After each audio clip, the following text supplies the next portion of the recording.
बेगूसराय में मामूली बात को लेकर दो पक्षों में हिंसक विवाद हुआ, जिसमें जमकर पत्थरबाजी हुई। एक पक्ष के लोगों ने दूसरे पक्ष के लोगों के घर में घुसकर मारपीट की घटना को अंजाम दिया। इस मारपीट में 2 नाबालिग लड़की सहित 4 लोग घायल हो गए। घटना मुफस्सिल थाना क्षेत्र के चिलमिया पंचायत की है। नहीं कर रही थी, आधा की आधा नहीं थी। किस्ती कब ली थी? हो गया 6 महीना हो गया। कितना रुपया जमा कर रही थी? अभी और करेगी 14,280 रुपये। तो इसलिए क्या हुआ था? नहीं जमा किया था, क्या बोला वो? जमा नहीं किया, मम्मी बोली बस मारने लगी। वो कौन है मारने वाला? मारने वाली वो राहुल मम्मी। निजी फाइनेंस कंपनी से कुछ रुपए लिए थे, जिन्हें किश्त जमा करने की बात थी, लेकिन सावित्री देवी ने आरोप लगाया है कि उनकी ओर से प्रत्येक महीने 340 रुपए जमा किए जा रहे थे। वहीं रेखा देवी की ओर से किश्त जमा नहीं की जा रही थी। जब सावित्री देवी ने रेखा देवी को किश्त जमा करने को कहा तो बात हिंसा तक पहुंच गई। पुलिस मामले की जाँच में जुट गई है। पटना के फतुहा थाना क्षेत्र के बुद्धदेव चक गांव में बागीचे से आम तोड़ने के विवाद को लेकर 2 गुटों में जमकर मारपीट हो गई, जिसमें एक गुट की ओर से एक युवक की जमकर पिटाई कर दिए जाने से युवक की मौत हो गई और इसके बाद लोगों का गुस्सा भड़क गया। नाराज लोगों ने आरोपियों के 3 घर और उसके खलिहान में आग लगा दी। हंगामा शांत कराने पहुंची पुलिस टीम पर भी ग्रामीणों ने पथराव कर दिया है, जिसमें एक पुलिसकर्मी को गंभीर रूप से चोट आई है। आम तोड़ने को लेकर ग्रामवासी में 2 पक्ष में झंझट हो गया था। उसी में आपस में मारपीट हुई है लाठी डंडे से। उसी में एक आदमी जख्मी हुए, जिसके इलाज के क्रम में मृत्यु हो गई है और आक्रोशित लोगों के द्वारा कुछ स्थानों पर आगजनी की गई है। बस हम लोग उसको न्यूट्रलाइज कर रहे हैं। दमकल की गाड़ियों की मदद से घरों में लगी आग पर काबू पाया गया। हालांकि इस दौरान आरोपी मौके से फरार होने में कामयाब हो गया। बागीचे से आम तोड़ने पर सुबोध प्रसाद ने विरोध किया था, जिस पर उसके ही गांव के रहने वाले रविंद्र यादव के 3 बेटों ने उसकी पिटाई कर दी और उसकी मौत हो गई। सभी आरोपी पुलिस की गिरफ्त से बाहर है।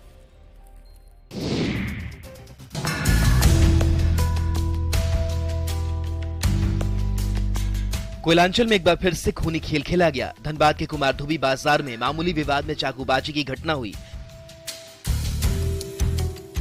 पोस्टर फाड़ने को लेकर इस सारा विवाद हुआ।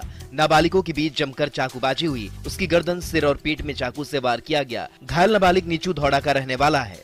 हमको डंडा से मारा गया है और उसके बाद फिर हम आज बाजार में रोल खाने जा रहे थे, तो मेरे ऊपर 3 लड़का और डाब दुकान से चाकू लिया है, छीन लिया है डाब दुकान से। डाब दुकान का कोई गलती नहीं है।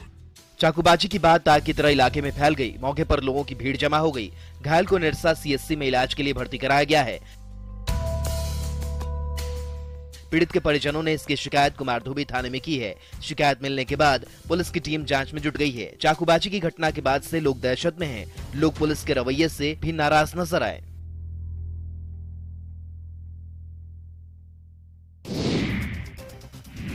नवादा सदर अस्पताल में गर्भवती महिला की मौत के बाद परिजनों ने जमकर बवाल काटा। परिजनों ने डॉक्टर पर लापरवाही का आरोप लगाया है। घटना की सूचना पर पहुंची नगर थाना पुलिस ने परिजनों को समझा बुझाकर मामले को शांत कराया। मृतक महिला नवादा शहर के वार्ड नंबर 32 रसूल नगर मोहल्ला निवासी मोहम्मद हसनैन की पत्नी सफीना खातून थी। पेट में दर्द होने के बाद उसे अस्पताल लाया गया, लेकिन डॉक्टरों की अनदेखी के चलते उसकी मौत हो गयी। डॉक्टर को बुलाए कि आप आके देखिए, मेरा बंदे नहीं कुछ बोल चल रहा, सुबह नहीं कर रहा, सांस नहीं ले रहा। बोला नहीं बाबू वो सांस ले रहा, वो ठीक है, टेंशन मत लो, पानी नहीं चला। यही सब लापरवाही करने की वजह से अपने बच्चा के लिए बोल रहा ट्रांसफर कर दीजिए। अब परिजनों का रो रो कर बुरा हाल है। ये लोग पुलिस से कड़ी कार्रवाई की मांग कर रहे हैं। परिजनों का गुस्सा इतना चरम पर था कि शव का पोस्टमार्टम कराए बिना ही वे लोग शव को लेकर चलते बने। इस घटना के बाद काफी देर तक अस्पताल में अफरा तफरी का माहौल रहा। बोकारो के माराफारी में पूनम नर्सिंग होम में एक महिला की मौत के बाद परिजनों ने अस्पताल में जमकर हंगामा किया। तबियत बिगड़ने के बाद तेतुलिया भाटा टोला की रहने वाली मरीज को अस्पताल में भर्ती कराया गया। परिजनों ने डॉक्टरों पर इलाज में लापरवाही का आरोप लगाया। हंगामा को देख अस्पताल के डॉक्टर, नर्स और दूसरे कर्मचारी मौके से फरार हो गए। परिजनों के मुताबिक गलत दवाई चलाने की वजह से मरीज की मौत हुई है।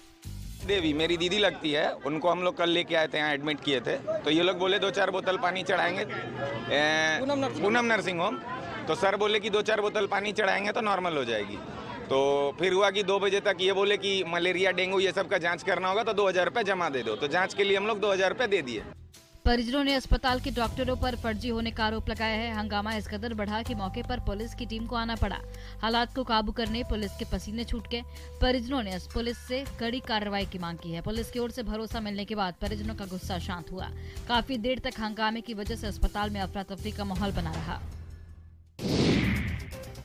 गिरिडीह जिले के बगोदर प्रखंड के लुकुइया जंगल में लगभग 20 एकड़ के एरिया में आग लग गई है। देखते ही देखते सैकड़ों पेड़ पौधे झुलस गए। इतना ही नहीं, इस भीषण आग की चपेट में आने से कई जीव जंतु भी झुलस गए। जंगल में तेजी से फैल रही आग की सूचना से आसपास के इलाकों में अफरा तफरी मच गई। इसमें आग तो कब लगा लेकिन हम लोग को जानकारी नहीं था, लेकिन हमारे जो टुकटुकों के जो 6 सदस्य जो जंगल प्रतिदिन जंगल गश्ती के लिए भेजते हैं, उन्हीं के माध्यम से हम लोग सूचना मिला है।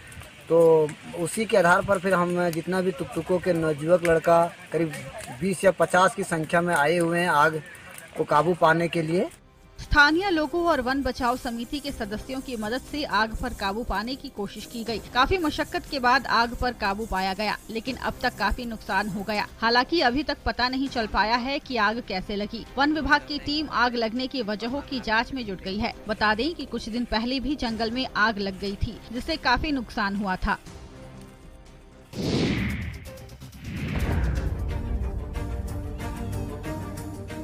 भागलपुर में आग से भारी तबाही हुई है। पीरपैती प्रखंड के श्यामपुर गांव में आग ने लोगों को सड़क पर ला दिया। पहाड़ की तलहटी में श्यामपुर गांव बसा है। एक छोटी सी चिंगारी ने इस कदर विकराल रूप धारण किया कि उसने अपनी आगोश में करीब 35 घर को ले लिया। इस आग में 24 से ज्यादा मवेशियों की झुलसकर मौत हो गई। साथ ही घर में रखा सारा सामान जलकर खाक हो गया। कई घरों में शादी ब्याह के लिए सामान रखे गए थे, सब के सब जल गए। आग पर जब तक काबू पाया जाता तब तक सब कुछ स्वाहा हो चुका था। ग्रामीणों और दमकल की गाड़ियों को आग पर काबू पाने के लिए काफी कड़ी मशक्कत करनी पड़ी।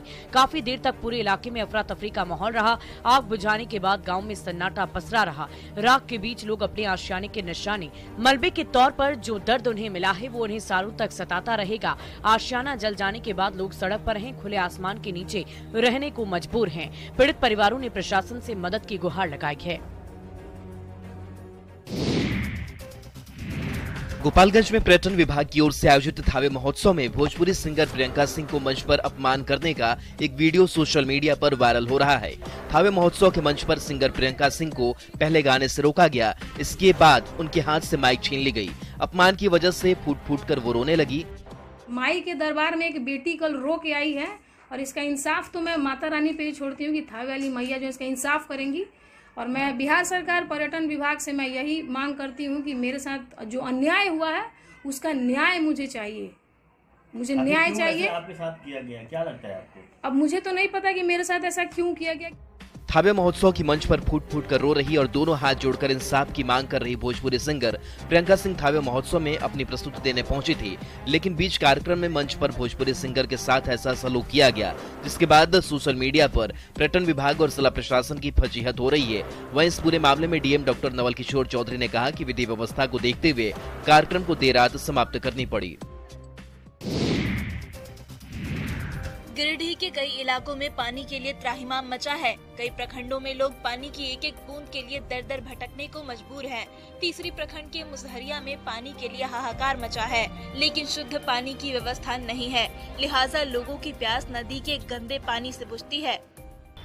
तीसरी प्रखंड के परमुरुआ पंचायत के मुसहरिया में पानी की बहुत दिक्कत है वहाँ पर, और ग्रामीणों के द्वारा बीडीओ के पास भी आवेदन दिया गया है पूर्व में, लेकिन अभी तक न बीडीओ के द्वारा किसी तरह का वहाँ पर पानी का मुहैया कराया गया है, न पेयजल विभाग के द्वारा किसी तरह का कोई सुविधा वहाँ उपलब्ध है, जबकि चापाकल बना हुआ है, लेकिन अभी तक उसमें कोई तरह का मरम्मती का कार्य नहीं।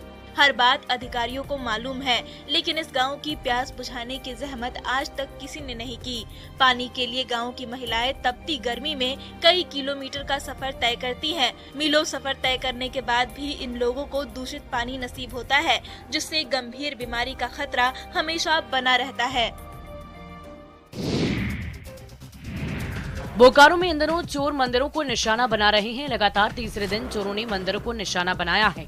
माराफारी थाना क्षेत्र में फिर से एक मंदिर का ताला तोड़कर दान पेटी और अन्य सामान की चोरी चोरों ने कर ली। 2 दिन पहले माराफारी थाना क्षेत्र के कसियाटाड़ में असामाजिक तत्वों की ओर से 2 मंदिरों की मूर्ति को खंडित किया गया था। उसके बाद चंचली मंदिर और सूर्य मंदिर को चोरों ने निशाना बनाया। मंदिर में आज सुबह अज्ञात चोरों के द्वारा दान पेटी तोड़कर चोरी कर ली गई है। इस पे हम लोग वर्कआउट कर रहे हैं। जो भी अभी 2-3 जो घटनाएं 2-3 दिन में घटी हैं, उसमें जो हम लोग फुटेज मिला है उसमें एक ही ग्रुप का ये काम है। हम लोग को टेक्निकल डिटेल भी आज मिल जाएगा, तो हम लोग इस पे आज शाम तक उसको डिटेल करेंगे। रितुडी में एक बार फिर शिव मंदिर के गेट का ताला तोड़कर दान पेटी में रखे पैसे और सामान की चोरी कर ली गई है। पुलिस सीसीटीवी फुटेज के आधार पर चोर गैंग तक पहुंचने की कोशिश कर रही है। पुलिस ने जल्द ही गिरफ्तारी का दावा किया है। मंदिर में लगातार हो रही चोरी की घटना से लोगों में गजब का आक्रोश है। लोगों ने मंदिरों की सुरक्षा की मांग प्रशासन से की है।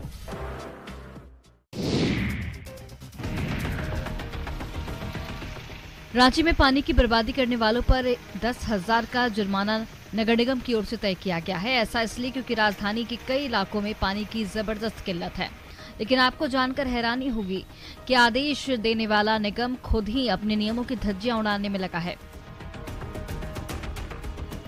इस पानी के टैंकर को देखिए, इसमें लीकेज की क्या स्थिति है ये भी देख लीजिए। अब अंदाजा लगा लीजिए कि एक दिन में कितने लीटर पानी की बर्बादी निगम की ओर से की जा रही है। कि पानी के टैंकर जो है वो फटे हुए होते हैं, उसी की मरम्मती नहीं होती है और हर रोज इसी तरीके से हजारों लीटर पानी बर्बाद होती हुई नजर आती है। रांची का कई इलाका ड्राई जोन में आता है। ऐसे में सवाल है कि अगर निगम की ओर से पानी की बर्बादी हो रही है तो जुर्माना कौन देगा और कौन वसूलेगा।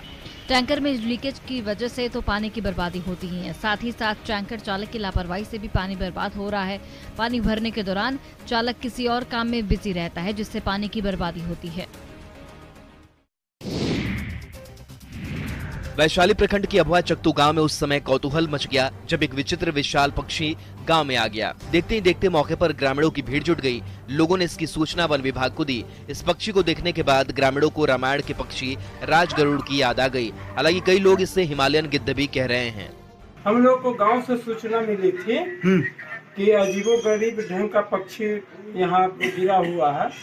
फिर हम लोग को जानकारी होने पर हम और राजकिशोर बाबू दोनों आदमी मिल करके चले गए वहाँ गांव पे जाकर के वहाँ से पक्षी को किसी तरह पकड़ करके वन विभाग के ऑफिस में लेकर के आ गए।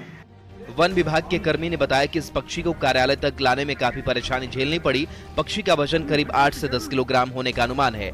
पक्षी ने अपनी चोट से मारकर वनकर्मी के हाथ और पैर से खून निकाल दिया।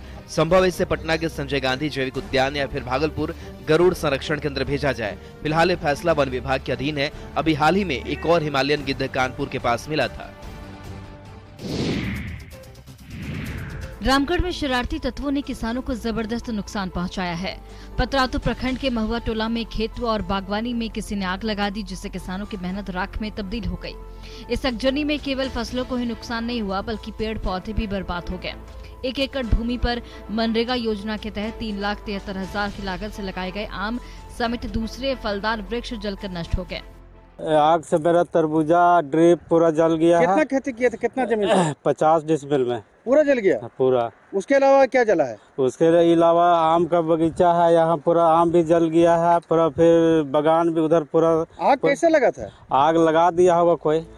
खेत में लगे तरबूज, सब्जी समेत पानी पटाने के पाइप भी जलकर नष्ट हो गए। आग ने लगभग 6 से 7 एकड़ जमीन पर तबाही मचाई है। किसान अब मुआवजे की मांग कर रहे हैं। सरकार की तरफ मदद भरी निगाह से देख रहे हैं। किसानों का कहना है कि अगर वक्त पर मदद नहीं मिला तो वे लोग आर्थिक कर्ज के दलदल में फंस जाएंगे, जिससे उन्हें काफी परेशानी होगी। मधुबनी में पश्चिम बंगाल और नेपाल के 9 तस्कर ब्राउन शुगर के साथ पकड़े गए हैं। मधुबनी के जयनगर बाजार से तस्करों की गिरफ्तारी हुई। पश्चिम बंगाल से नशीली पदार्थ लेकर तस्करों के जयनगर पहुंचने की सूचना मिली थी। जयनगर में शहीद चौक रेलवे ओवरब्रिज के पास से मालदा निवासी मोहम्मद नईम और मोहम्मद हुमायूं कबीर को गिरफ्तार किया गया। दोनों के पास से 700 ग्राम ब्राउन शुगर और 1-1 लाख रुपया बरामद किया गया। इनपुट के आधार पे, इंटेलिजेंस के आधार पर गिरफ्तार किया गया था, जिनके पास से लगभग 1 किलोग्राम और 1 किलोग्राम 5 ग्राम टोटल जो है ब्राउन शुगर की जब्ती हुई थी। इसके अलावा जयनगर बस स्टैंड के पास से भी पुलिस ने तस्करों को गिरफ्तार किया। इन तस्करों के पास से ब्राउन शुगर के अलावा भारतीय और नेपाली नोट और संदिग्ध सामान बरामद हुआ। ब्राउन शुगर 650 ग्राम, 2,58,000 के इंडियन कैश, 12,700 नेपाली रुपए, 3 वजन करने वाली मशीन, एक नेपाली मोटरसाइकिल और सिल्वर कोटेड पेपर रोल के साथ 13 मोबाइल भी बरामद किया गया। शेखपुरा के किसान इन दिनों खुद के भरोसे अपनी फसलों की रक्षा कर रहे हैं। लोधीपुर गांव के किसान नीलगाय समेत अन्य जंगली पशुओं के आतंक से फसलों को बचाने के लिए देसी जुगाड़ करने में लगे हैं। प्रशासन की उदासीनता ने इन्हें सोचने पर मजबूर कर दिया कि कैसे पशुओं के आतंक से फसलों को बचाया जाए। अब ये लोग साड़ी से खेत की घेराबंदी कर पशुओं से फसलों को बचाने में लगे हैं। साड़ी से घेर दिए, नीलगाय खाता है, बनसुअर खाता है, गिद्दर खाता है। अच्छा, तो इससे साड़ी से क्या होता है? घेर देते हैं तो डरल नहीं हिलता है। वो साड़ी से उसको डर लगता है? डर लगता है, इससे बच जाता है फसल आपका। हाँ, ये सोचता है कि इसमें हिलेंगे तो हमको फंसा